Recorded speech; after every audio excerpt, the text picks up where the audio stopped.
Hello mga be! To give thanks for all the blessing, we decided to prepare some foods and some candies for the kids para ipamigay sa mga less fortunate. Dapat may kasama pa siyang toys pero kakamadali, ayun, nakalimutan namin. So we head out riding motorcycle para magpamigay ng foods and candies to the kids. So dyan makikita nyo yung mga bata, tuwang-tuwa sila na habang inaabot yung mga candies. And then, napunta kami dun sa madaming tao.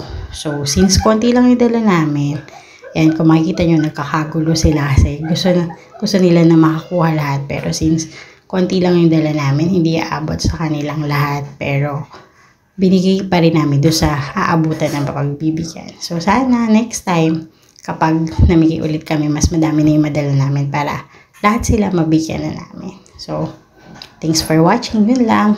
Till our next video. Bye! Don't forget to click like and share. Kabkon ka!